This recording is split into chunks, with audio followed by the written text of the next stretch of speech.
you. Thank you, Sumera. Um,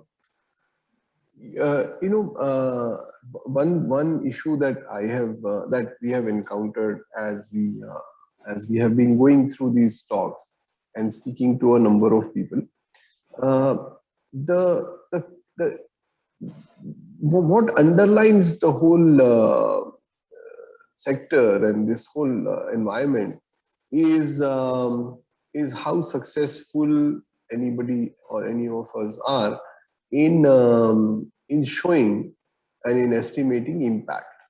Now, you see, when we are talking about very small enterprises, when we are the kind that Lalita spoke about, which might not even be registered organizations, and there are a number of them who run this. We have this Azhar Mahsusi in Hyderabad who started off on himself by himself. Just feeding a few people that he wanted to feed. Now, when we are talking about such small enterprises, will they always have to be self-funded? Will they be able to raise any money? And if so, how are they going to do that? See, I would say that the organization, the gentleman you spoke about, that young boy, he's been feeding and feeding. And we hear of so many other stories. We hear of somebody who started going to the hospitals and giving bread. And that, became a bread bank. And, he started giving thousands of bread in Bombay. I was reading about him the other day. And these young people and individuals, etc. Yes, at a personal level, I think they start off. But the very fact that, the awareness has grown, I think it certainly has grown. And the very fact that people want to fund, want to contribute. I, for example, do want to contribute to such people in my small way, whatever way, and I think that is making the difference. Once again, I think today the role of the media is also there. They get featured in the newspapers, they get featured in the social networks. Social networks also, you get to know about all these people who are doing it. You also get to know from, the TV and from word of mouth. As I said, once again, networking. And how has he been able to expand? He and others like him at an individual level, not even registered as societies, not even registered as trusts. But how are they able to expand and grow and, create that awareness and that regard in the community? I think once again, it's showcasing the work that they do, the transparency, the ethics, the governance. And there, you're right. There is no board or anything to, to measure what they're doing, to give direction, etc. They do it at an individual level. But somewhere, I also feel that these individual initiatives, though they start off well and they grow very well, but I think somewhere along the line, they have to, make it an organizational effort. Only then it will grow to the extent that we want it to grow. No, it has to be an organizational effort along the way. It can start off as an individual initiative, which is wonderful. It really is wonderful, but I think an organization lends credence, lends, that regularity and that discipline, etc. And I think that makes a difference. It does. That is something that all of us need to understand, that becoming formal institutions is essential if we are going to achieve any scale. Then to become a legal entity, to have a bank account, it matters. But the fact of the matter also is that a lot of people who are doing well at a very micro level would not have the wherewithal to do this, or would not have the time to do this. And that is what we will have to encourage them with. No, and today there's so much of compliance. Ji, A lot of people are finding it very, very difficult, and they don't have the bandwidth. You need yes. to have somebody who's doing that compliance all the time. So that's also there. And that is going to be a little bit tough in the coming days. Yeah, there was one question. Anis bhai got disconnected, but this was something that he had asked me several times, and I had no satisfactory answer to give him. I can't think of anyone else who can answer this question but you. And that question is that Lalita, I don't know whether you know this, but what happens is that given the very given the strange kind of diffidence that the Muslim depositor has to deposits in banks and that earn interest. There are a lot of people who instruct their banks that I don't want the interest component. I'm just keeping this money for safekeeping. Now, so the question that a lot of NGOs are asking Mahpara Ali is that what happens to this money, and why can't this money be donated to us? If you are not using it, then don't use it, but give a standing instruction that it goes off to Helping Hands or to Plus Trust or Sahayata. So two parts to that question. What happens to the interest that is not claimed? And secondly, can one actually encourage depositors that if you are not using this, then just give it to us? Like we do with our credit card points, we donate them to various causes. Can that be done to interest rate? Amir, I personally have been telling all my Muslim friends, those who don't want interest, to not forego it, because if they forego, it doesn't make such a great difference to the bank where they have foregone it. I know one particular donor, who used to give to us regularly at my school, and he was very particular. He said, all that interest money, I use it for making toilets. Oh. So he said, I don't want you to do anything else but make toilets with that money, which is wonderful. We created very good toilets because that is such a requirement in a school or an organization. Wonderful. Yeah. And so I said, I'm only too happy to use it for toilets. Please give it to me. And he has given us repeatedly, because you need to keep upgrading, you need to keep creating. But I myself keep encouraging them to take that interest and to, give it to organizations with maybe some mandates and say, okay, you give it to so-and-so, give it to so-and-so. I personally do not believe that we should forego it. So will it be possible for us? Well, at least in my years in the bank, I didn't meet anybody who wanted to forego it. Oh, I met so many, Lalita. Really? I met so many. I think maybe they came to me because I was a Muslim and they were Muslims. So they understood that I would understand where they're coming from. And, they said, look, we don't want interest. And so that's how I met several. So what happens to that money? Is it put away somewhere? Is it, what does the bank do? No, it's not put away anywhere. It's just not given. That's all. Oh. It's just not given.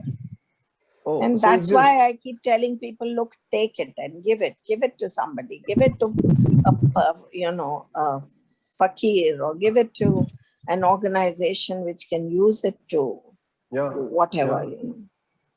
I've told a lot of people about this toilet story, and I've said, for example, hospitals need toilets, schools need toilets, and you can give it to them and they can make those. Absolutely. Yeah. And for whatever purpose. Yes. Whatever purpose, yes. Yeah. Okay, so that is something, because we wanted to start a campaign at Sahayata Trust saying that, look, welcome, we'll all encourage you not to take interest, but give us that money. We will do whatever, yes. You can maybe, Amir, maybe you can identify a few such things like toilets I told you about. Yeah. Maybe identified about 5 or 10 such, items where you can give it away. Right.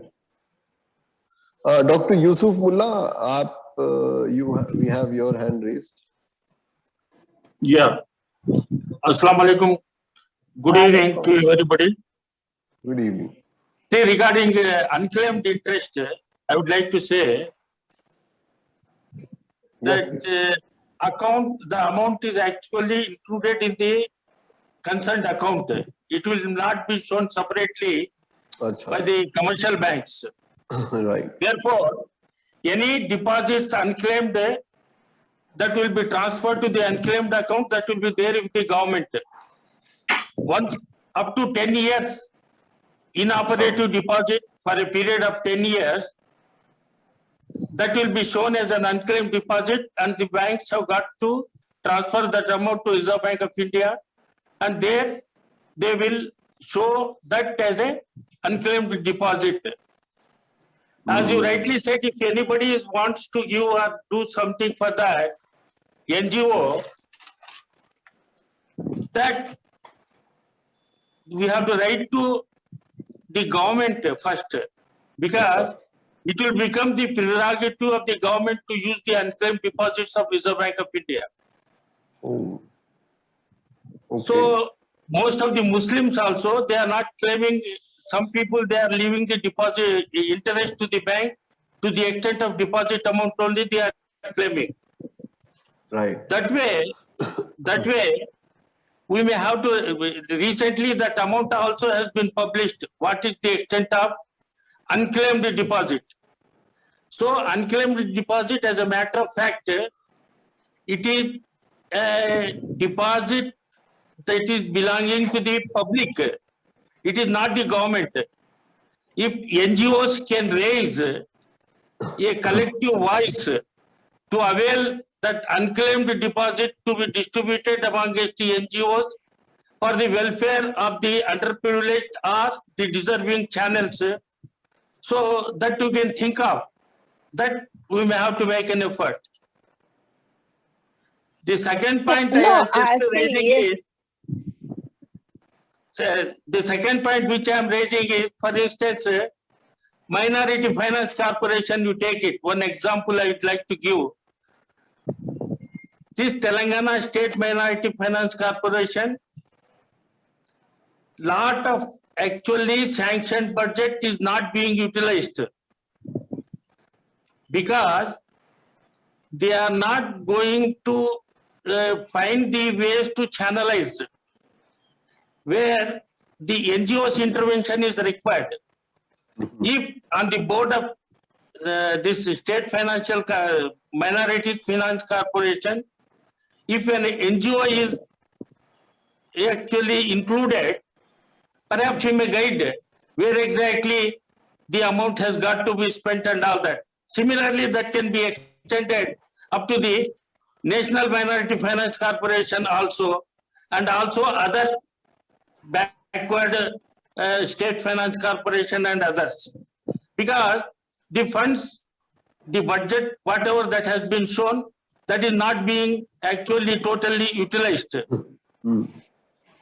Yes. The NGOs, I also suggest that NGOs should have a federation. NGOs should be a member.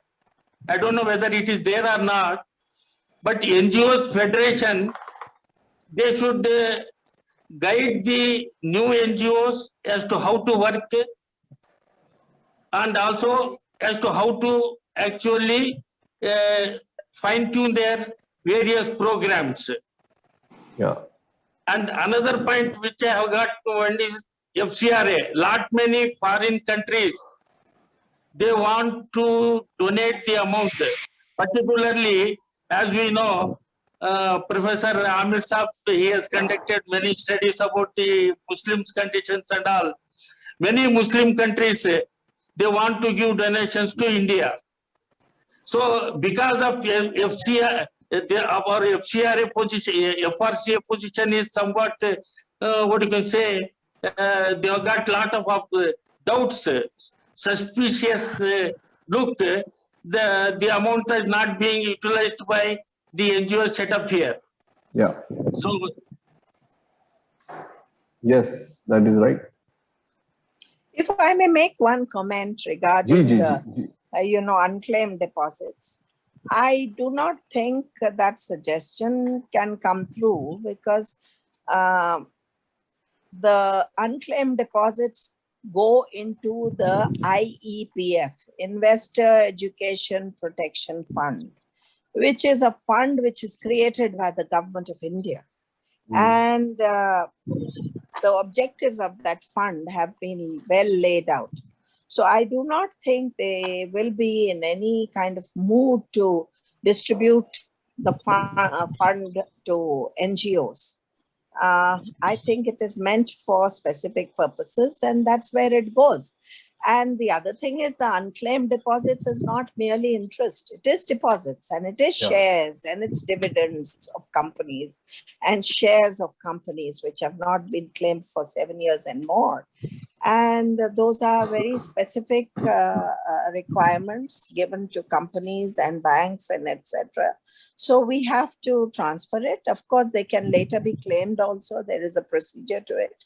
But I do not think that, we can even attempt to ask government to give it to NGOs because I do not think they'll be in a mood. There is a specific purpose for it. Yeah. And regarding the Waqf, I really have no comments. I think the Waqf needs a lot of change and a lot of, attention to make it better. Right. Okay.